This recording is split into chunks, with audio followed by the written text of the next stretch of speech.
The Empire had ruled the stars for 11,000 years. They were tall creatures, almost 3 meters high, with hard shells like insects and 4 arms that ended in sharp claws. Their eyes were black and cold, and they felt no pity for anyone. They moved from planet to planet, taking what they wanted and killing anyone who said no. Commander stood on the bridge of his warship and looked at the small blue planet below. The humans called it 442b. His people called it nothing at all because it was worthless to them. The gravity was too strong. The air was difficult to breathe. The animals were dangerous. The weather was violent. But the humans lived there anyway. 3,000 of them had built a small town called New on this terrible world. They farmed the land. They dug mines. They raised their children under a sky that tried to kill them every day. Did not understand humans. No one in the galaxy did. They came from a planet called Earth, a world so dangerous that most species refused to believe it was real. Earthquakes, volcanoes, hurricanes, floods, animals with poison and teeth and claws, diseases that could kill millions. And yet humans had not only survived on this nightmare world, they had become its masters. Now they spread across the stars, building homes on planets that would kill any other species. They seemed to enjoy the challenge. They laughed at danger. They made jokes about death. The galaxy had a name for such worlds, and the creatures that came from them were called. Humans were the most successful anyone had ever seen, but was not afraid of them. He had 47 warships in orbit, each one carrying 1,000 soldiers. The human colony had no military, no defenses, no weapons. They were farmers and scientists and families with small children. It was the children that wanted. Human children were special. Their brains were soft and flexible, able to learn anything. If you took them young enough and trained them properly, they could become perfect servants. They could learn any language in days. They could solve problems that computers could not. They could be plugged into warships and used as living navigation systems. One human child was worth more than a planet full of gold. The Empire had been taking human children for decades. Small raids on distant colonies. Quick attacks that were over before anyone could respond. The humans complained to the Galactic Council, but the Council was afraid of the Empire, so they did nothing. Tonight would add to his collection. The dropships fell through the dark sky like metal rain. 200 of them, each carrying 50 soldiers. They landed in the fields around New while the humans slept. The soldiers moved quietly through the streets, their black armor making them almost invisible in the night. Watch from his shuttle as his troops surrounded the town. Everything was going perfectly. The humans had no idea what was coming. Then he saw her. A small human girl stood alone in a garden behind one of the houses. She was moving slowly, her arms flowing through the air in strange patterns. Some kind of dance, perhaps, or exercise. She wore simple white clothes and her black hair was tied back from her face. Checked his scanner. The girl was 8 years old, perfect age for training. Her brain would still be flexible enough to shape. He landed his shuttle nearby and walked toward her with 4 of his best soldiers. The girl stopped her movements and turned to face them. She did not scream. She did not run. She just looked at them with dark eyes that showed no fear at all. This surprised. Human children usually cried when they saw. This one seemed almost curious. "Hello," the girl said. Her voice was calm and clear. I learned about you in school." Tilted his head. "You know what we are."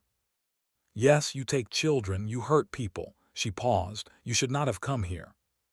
One of the soldiers laughed, a clicking sound that came from deep in his throat. "Brave little creature, she threatens us." Stepped closer. The girl was so small, her head barely reached his waist. He could crush her with one hand. "What is your name, child?" "Well, you are coming with us now. If you are quiet and good, we will not hurt you. If you fight or scream, we will hurt your family. Do you understand?" Nodded slowly. "I understand, but you still should not have come here." Why not? She smiled. It was a strange smile, not afraid or sad, but almost excited. Because my father will come for me, and he does not like it when people touch me. Laughed, he reached down and grabbed her arm with his clawed hand. Her skin was so soft, so easy to break. Your father is sleeping in his bed, little one. By the time he wakes up, you will be far away. No, said, he is not sleeping, he is working tonight on his ship. Something cold touched his heart. What ship? Before could answer, his communicator screamed with an emergency alert. The sound was so loud and so urgent that every soldier in the garden froze. Commander, the voice of his second officer was shaking with fear. Commander, we have a problem. What is it? Human ships, sir. They just appeared. No warning, no fold space signatures. They were just suddenly there. Felt his blood turn cold. How many? One, sir, just one, but, the officer's voice broke. But our sensors cannot read it properly. The energy levels are impossible. Nothing that small should have that much power. Where is it? Right above us, Commander. It is already in weapons range. Looked up at the sky. He could see nothing but stars and the distant shapes of his own warships. But somewhere up there, something was watching him. He looked down she was still smiling. I told you, she said softly. My dad is coming, he always comes for me. The communicator crackled again.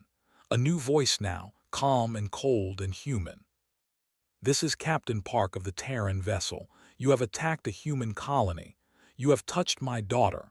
I am giving you one chance to release her and leave this system. One chance. That is more than you deserve. His hands were shaking. He had never felt fear before. Not real fear. But something in that voice, something in the way this human spoke, made him feel like a small creature facing a monster. We have 47 ships, he said into his communicator. You have one, you cannot threaten us. The human laughed. It was not a happy sound. Commander, I am not threatening you. I am telling you what will happen. You have 9 minutes to return my daughter. After that, I will show you why the galaxy should have left humanity alone. The line went dead. Looked at, she was humming a little song, completely relaxed, as if she was waiting for her father to pick her up from school. What is your father? Whispered. Looked up at him with innocent eyes. He is just a dad, she said, but he loves me very much, and where we come from, love makes people do crazy things. Above them, hidden in the darkness between stars, they began to wake up. And the Empire had 8 minutes left to learn the most important lesson in the galaxy. Never touch a human child. Captain Park had not always been a soldier. 10 years ago, he was a simple man with a simple life. He worked as an engineer, building machines that helped turn dead planets into living worlds. He had a wife named who laughed at his bad jokes. He had a daughter named who called him and fell asleep in his arms every night. He was happy. He thought happiness would last forever. Then the incident happened. A species called the wanted to test how humans responded to attack. They did not want war. They just wanted information. So they destroyed a human research station with 2,000 people on it, including his wife. The galaxy expected humans to cry and complain to the council. Instead, something else happened.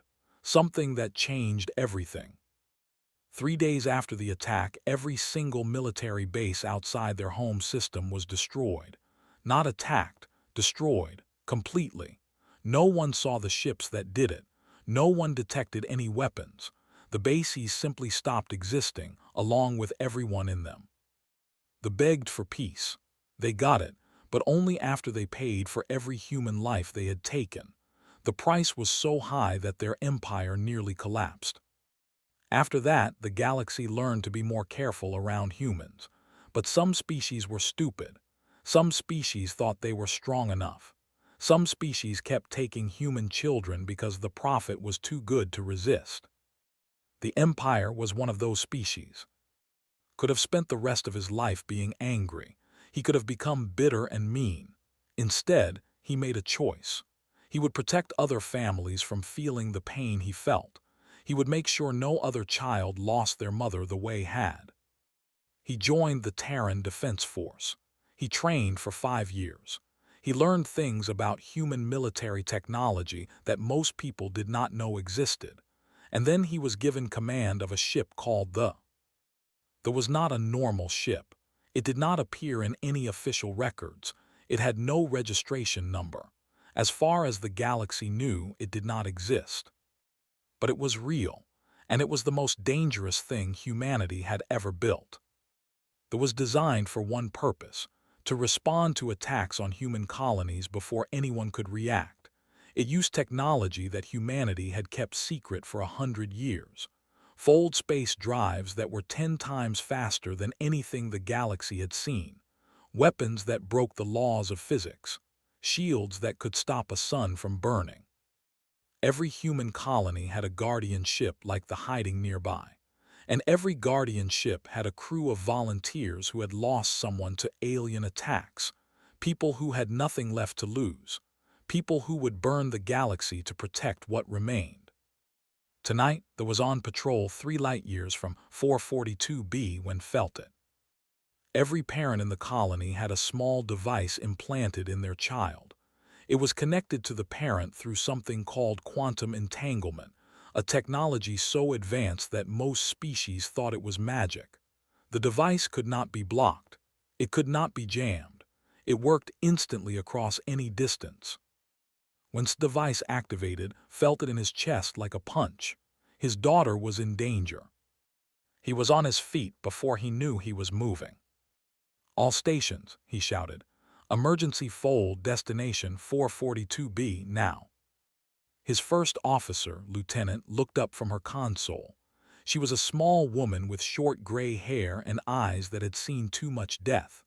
Her own son had been taken by raiders 5 years ago. She had never found him. "Sir, a fold of that distance will burn out at least 2 drive cores." "Then burn them." "Understood." Voice was cold and hard. "All hands brace for emergency fold. This is not a drill." The screamed as its engines tore a hole in space-time. The ship fell through dimensions that human minds could not understand. Colors that had no names flashed across the. The crew held onto their stations and prayed. Normal ships took 6 minutes to cross a light-year through fold space. They did it in 2. 4 minutes after the alert, they arrived at 442b. Looked at the tactical display, and felt his rage grow cold and sharp like a blade. 47 warships hung in orbit above the colony. Dropships were scattered across the planet's surface like insects. And somewhere down there, surrounded by alien soldiers, his daughter was waiting for him. "Report," he said quietly. 47 enemy vessels, sir. Standard invasion group. They have already landed ground forces. Our colony is surrounded." Paused. "We are detecting multiple human life signs being moved toward the ships. They are taking children." Closed his eyes. For a moment he was not a captain. He was just a father who had already lost his wife, a father who could not lose his daughter too. He opened his eyes. "Open a channel to the flagship. All frequencies. Make sure every ship in their fleet can hear this." The communications officer nodded. "Channel open, sir." Stood straight and spoke in a voice that was calm and clear and absolutely terrifying. "This is Captain Park of the Terran vessel. You have attacked a human colony. You have taken human children. One of those children is my daughter. I am giving you one chance to release all prisoners and leave this system. You have 9 minutes. The response came quickly. Laughter translated by the computer into clicking sounds. "One ship against 47. You humans are as foolish as we have heard. Surrender now, and we might let you live as a slave." Did not react. He simply turned to. "Lieutenant, begin the demonstration." Smiled. It was not a nice smile. "Yes, sir. Activating Wrath Protocol." Deep inside the systems that had been sleeping for years began to wake up. The ship's hull started to change. plates sliding and rotating to reveal hidden weapons. The engines hummed with power that should have been impossible for a vessel this size. They were about to learn something that the galaxy had forgotten. Humans were not peaceful because they were weak. Humans were peaceful because they had seen what they could become when they let go of their kindness. And today, for the first time in 50 years, humanity was going to show the galaxy its true face. The face of a species that had evolved on a world that tried to kill them every single day. The face of parents protecting their children. The face of monsters. Sir said, Wrath Protocol is active. All weapons are online. The ship is ready. Nodded, he looked at the tactical display, at the 47 warships that thought they were safe. Target the nearest cruiser, he said. Fire when ready. With pleasure, sir. The fired. And the Empire began to understand what fear truly meant. Commander watched from the planet's surface as something impossible happened in the sky above him. The human ship was changing. At first it had looked like a normal vessel, small, simple, almost boring, the kind of ship that traders used to carry goods between planets, nothing special, nothing dangerous. Now it looked like something from a nightmare. The hull was unfolding like a flower made of metal and light. Parts of the ship that should not have been able to move were sliding and rotating into new positions. Strange shapes appeared, things that hurts eyes to look at, geometry that should not exist in normal space. And the energy readings. What is happening? Shouted into his communicator. Report.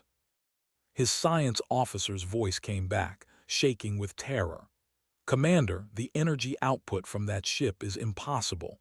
It is generating more power than a small star.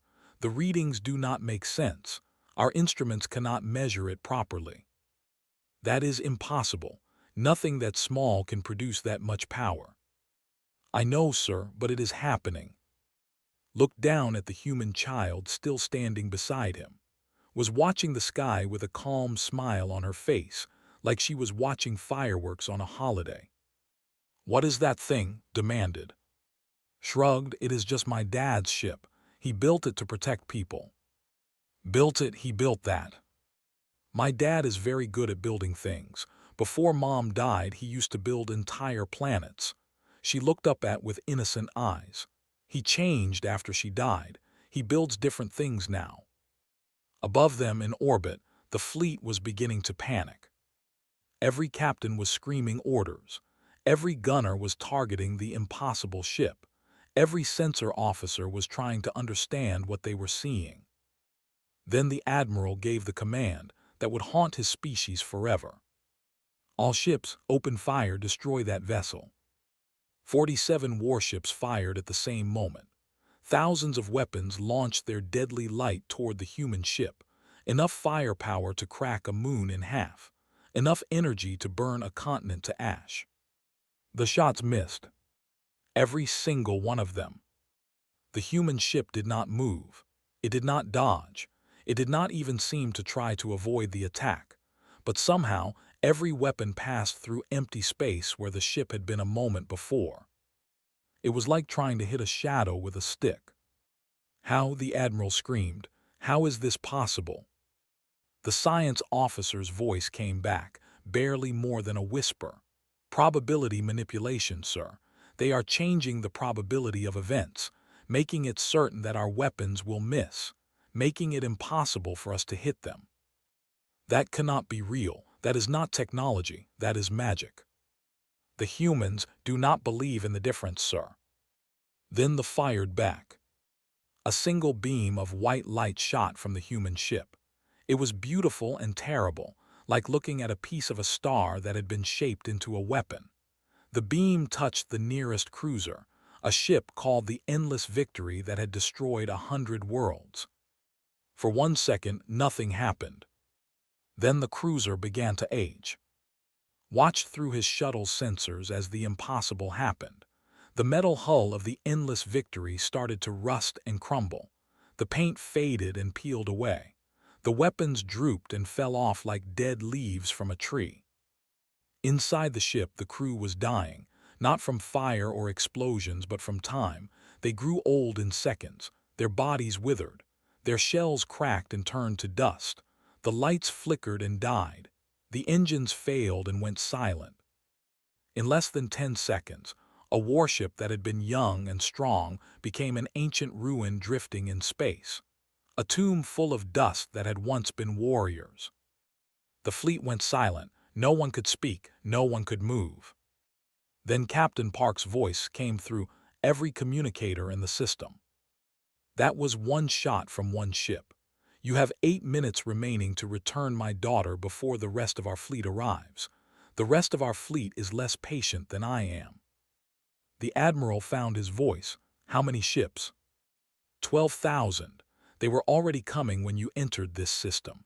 Every human colony has a guardian fleet waiting nearby. We learned long ago that the galaxy only respects one thing, strength. We hoped we would never have to show ours. You have made that impossible. On the planet's surface, soldiers were backing away from. They had seen what happened to the cruiser. They did not want to touch anything human ever again. Himself was frozen. His mind could not process what he had witnessed. Time manipulation, probability control, weapons that aged ships into dust. These were not technologies. These were powers that only God should have. "What are you?" he whispered. Heard him. She turned and looked up at the alien commander with eyes that suddenly seemed very old for an 8-year-old girl. "We are human," she said simply. "We come from a world where everything wants to kill us. The animals, the weather, the ground under our feet. Even our own bodies try to destroy us with sickness and age. We have been fighting since before we learned to speak." She took a step toward him and stumbled backward.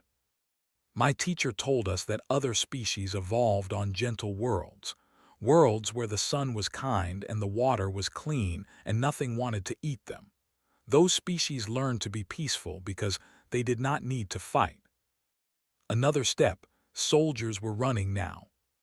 "We are different. We learned to fight everything. We fought our planet, we fought our bodies. We fought time and space and the laws of nature, and we won. We won against everything." She stopped in front of him, this tiny human child who should have been powerless. "My dad says that humans are peaceful now because we choose to be. We could have conquered the galaxy a long time ago. We could have made every species our slaves, but we decided that was wrong. We decided to be kind instead." Her voice dropped to a whisper. "But when someone hurts our children, we remember what we really are. We remember that we are the monsters that monsters have nightmares about." Above them, the fired again. Another cruiser aged and died. "You have 7 minutes, Captain Park announced. "I suggest you start returning the children now." Dropped to his knees. His proud warrior's body was shaking like a leaf in a storm. "Return them," he gasped into his communicator. "Return all the children. Now, do it now." Watched as the soldiers began carrying human children back to their parents. Some of the children were crying. Some were sleeping. All of them were alive. She looked up at the sky, at the distant light of her father's ship. "Thank you," she whispered. And somewhere in the darkness of space, Captain Park allowed himself to breathe again. His daughter was safe. But the lesson was not over yet. The sun was rising over Nu when the last soldier returned the last human child. The night had been long and terrible. Parents had stood in the cold, waiting and praying and holding each other. Some had screamed when they saw the alien ships above them. Some had tried to fight with farming tools and kitchen knives. But most had simply waited because there was nothing else they could do. Now it was over. Children ran into the arms of their mothers and fathers. Families that had been broken were made whole again. The sounds of crying filled the air, but it was happy crying now. The crying of relief. Captain Park landed his shuttle in the center of the town square. He did not care about protocols or military rules. He needed to see his daughter. Was waiting for him when the door opened. She ran to him without a word. her small body crashing into his like a tiny comet, caught her and lifted her up, holding her so tightly that she made a small sound of complaint. "Dad, Dad, I cannot breathe." "Sorry." He loosened his grip but did not let go. "Are you okay? Did they hurt you?" "No, I told them you were coming. They did not believe me at first." She pulled back and looked at his face. Her eyes were bright and clear, not traumatized but excited. "I saw your ship change. It was so cool." Laughed. It was a strange sound, half joy and half pain. "I am glad you think so." "The alien who grabbed me is over there," pointed to where Commander stood surrounded by human soldiers. "He was scared of you, very scared." Looked at the commander. Seemed smaller than before, like the fear had shrunk him. His 4 arms hung limply at his sides. His black eyes stared at nothing. "I know," said quietly. "I need to talk to him." He sat down gently. "Go find Mrs. Stay with her until I come back." "Okay." Hugged him one more time, then ran off toward a group of worried-looking teachers. Walked toward Commander. The soldiers had all been disarmed and placed in holding areas outside the town, but had been kept separate. He was the leader. He was the one who had ordered the raid. He was the one who had grabbed with his own claws. Stopped in front of him. For a long moment, neither of them spoke. The human soldiers around them were silent, watching. "Do you know why I did not destroy your entire fleet?" asked finally. His voice was broken and rough. "No. Because I wanted you to go home. I wanted you to tell your emperor exactly what happened here. I wanted you to describe what you saw, the ship, the weapons, the way your cruisers aged into dust." Leaned closer. "I wanted you to make him understand." "Understand what?" "That we are not prey. We never were." His voice was calm, but something dark lived behind his eyes. "Your empire has been taking human children for decades. You thought we were too peaceful to stop you. You thought our kindness was weakness." He paused. "You were wrong." His legs were shaking. He wanted to run, to hide, to be anywhere but here, but he could not move. The human's eyes held him frozen. "We keep records," continued. "We know every species that has ever attacked humanity, every raid, every stolen child, every murdered family. We have been patient because we believe in peace. We have been quiet because we hoped the galaxy would learn to leave us alone." His voice dropped to a whisper. "That patience is ending." Finally found words. "What do you want?" "I want you to deliver a message to your emperor, and through him to every species in the galaxy that has ever thought about hurting a human child." Straightened up.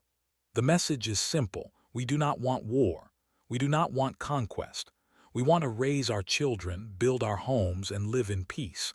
But if anyone ever touches a human child again, we will not show mercy." "What will you do?" "We will come for you, not just your fleet, not just your military. We will come for everything. Your worlds, your history, your culture, your memory." His face was like stone.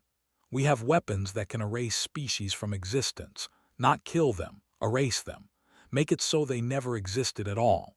We have never used these weapons because we believe they are too terrible." He leaned in one final time. "But for our children, we will use anything. We will do anything. We will become the monsters that end the galaxy if that is what it takes to keep our young safe." Believed him, every word. "Go home," said. "Tell your emperor, tell the council, tell everyone. Humanity is not weak. We are not prey. We are not a species to be hunted." He stepped back. "We are parents, and there is nothing more dangerous in the universe than a parent protecting their child."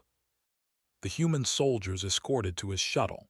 He walked on legs that barely worked, his mind spinning with everything he had seen and heard. As his shuttle lifted off, he looked down at the human colony one last time.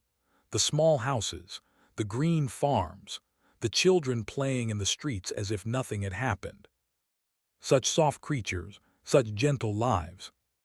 And behind it all, hidden in the darkness between stars, the power to end empires.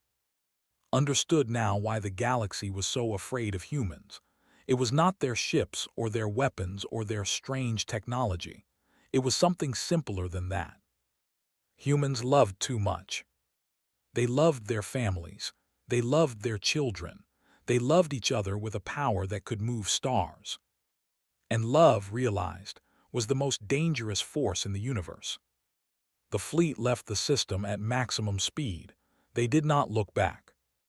Behind them, on the surface of it that should have killed them, 3,000 humans watched them go.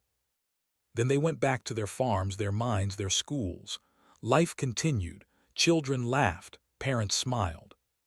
But somewhere in orbit they waited, watching, protecting. Always protecting.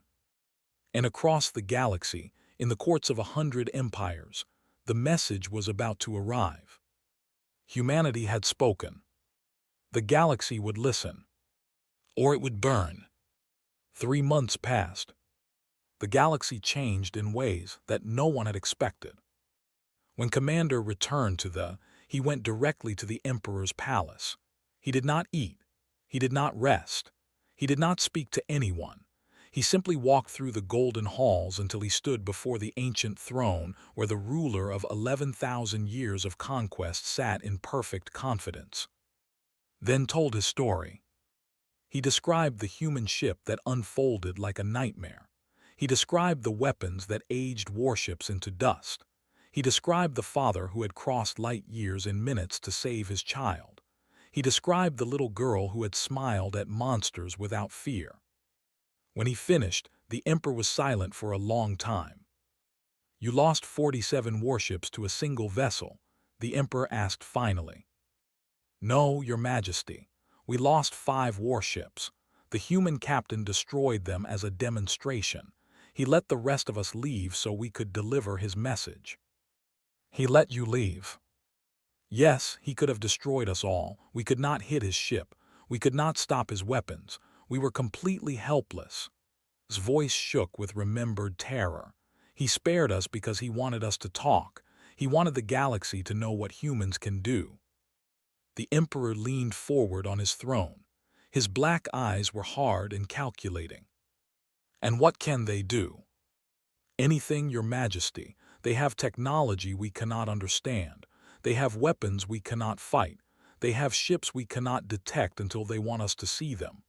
Fell to his knees. "And they have something worse than all of that." "What?" "Love. They love their children more than they fear death, more than they respect power, more than they care about their own survival." He looked up at his emperor with eyes that had seen the truth of the universe. "A species like that cannot be conquered. A species like that cannot be controlled. A species like that can only be avoided." The emperor was quiet for a very long time. Then he did something his family had not done in 11,000 years. He asked for peace. The treaty was simple. Ships would never enter human space again. No would ever harm a human. In exchange, humanity would not unmake the empire. The emperor signed it without argument. Other species watched and learned. The hegemony quietly canceled their plans to attack human colonies. Their leaders remembered what had happened to their military bases after the incident. They decided that profit was not worth extinction. The collective released every human prisoner they held.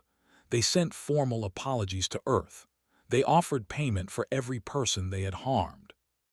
The Crimson Syndicate, a criminal organization that had been selling human children for decades, simply disappeared. Their leaders were found dead in locked rooms on a dozen different worlds. No one knew how it happened. No one asked questions. One by one, the species that had preyed on humanity stopped. The raids ended. The kidnapping stopped. The attacks became a thing of the past. Humanity had not fired another shot after that night on 442B. They did not need to. The message had been received. On 442B, life returned to normal. The farms produced food. The mines produced ore. The schools produced educated children who would go on to build the future. Went back to class. She learned mathematics and science and history. She played with her friends during breaks. She practiced her Tai Chi forms every morning in the garden. But something was different now. The other children looked at her with respect. The teachers treated her carefully. Everyone knew she was the daughter of Captain Park, the man who had made an empire tremble. Did not like the attention. She just wanted to be normal. One morning, 3 months after the attack, she stood in her garden practicing her forms. The sun was just coming up, painting the sky in colors of gold and pink. The air was cool and fresh. Her father watched from the porch, a cup of coffee in his hands. He had dark circles under his eyes. He had not been sleeping well since the attack. Bad dreams, he said, memories he could not forget. Dad called out. Yes. Can I ask you something? Of course. She stopped her practice and turned to face him. Her dark eyes were serious in a way that made her look older than 8 years old. Would you really have done it? What you said to the alien? Would you really have erased their entire species? Was quiet for a long moment. He looked at his daughter, this small person who meant more to him than all the stars in the sky. He thought about his wife, dead because aliens wanted to test human reactions. He thought about all the children who had been stolen over the years. He thought about the fear he had felt when his implant activated. Yes, he said finally. To protect you, to protect any human child, yes, without hesitation, without regret. Nodded slowly. She did not seem scared or upset. She seemed to understand. I do not think you will have to, she said. Why not? Because they understand now. She looked up at the sky, where somewhere far away alien emperors were rewriting their laws and generals were changing their strategies. They understand what we really are. And what are we? Smiled. It was the same smile she had given Commander on the night of the attack.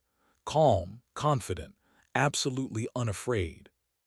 We are a family, she said. All of us, every human. We are one big family that protects each other. That is why they are scared of us. Not because of ships or weapons, because of love. Set down his coffee and walked to his daughter.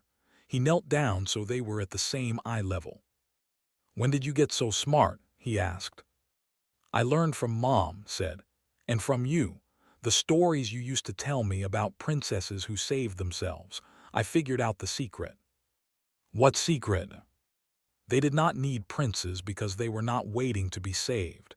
They were just giving the dragons a chance to run away. She grinned, showing the gap where she had lost a tooth last week. We are like those princesses. We do not want to fight, but if we have to, we will win. Laughed. He pulled his daughter into a hug, feeling her small heart beating against his chest.